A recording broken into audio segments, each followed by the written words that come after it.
ประมาณเมตรหนึ่งบัดนี้เอายึดแดงเนี่ยปูนาล่างเจดีย์สันล่างสุดบัดนี้เอายึดแดงปูแล้วบัดนี้เอาดินมาอัดเอาดินแก้ที่ผ่านมาว่าเป็นดินแก้ดินพังเสียบเข้าไปเนี่ยใส่เข้าไปปิ้งหมดละถือว่าหอมบัดนี้ปูยึดแดงดังเพิ่มอีกทีนึงปูยึดแดงด้านบนสุดอะไรจังเทปืนเป็นข้างต่อหมอมีก็เลยจากโค้งสร้างก็เลยถามสร้างเขาจากสร้างกันกันคนอยู่ในเยโสก็เลยมาบอกสุภาพอาชีพต้องเป็นไปที่บัดก็เลยสร้างมาสุดแดงก็เอาเลยมันลำบากเจ้ามันเสี่ยงเลยมันได้สร้างชุดที่สองมันจะต่อหม้อแล้วเวลาหม้อต่อมันเมื่อยมันหนักหมดลงไปทั้งใจดินคนขึ้นมาอีกปรับแจงอีกมันเด็กแบบลงไปมัดเลี้ยงผู้นะ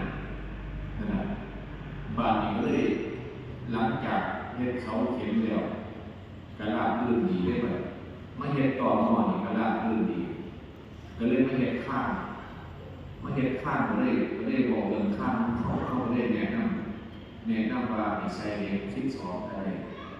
เลข12หมายถึงเลข4หุ่นมาเฮ็ดต่อหม้อข้างเลข12เลข14ก็ได้ก็ใช่รับคณะได้ลงองค์เจดีย์อาจารย์ได้ใส่เลข16ก็ใส่เลขตามเขาเจ้าแนะนำเขาใส่เมกว่า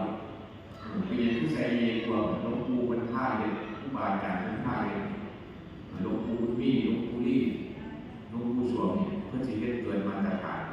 เพื่อนสิบ่เฮ็ดที่จะเล็กเนี่ยเล็กสร้างเพื่อนสิเฮ็ดเพื่อรักษาพระธาตุเฮ็ดเพื่อบรรจุอัฐิธาตุหรือเป็นสถานที่บรรจุ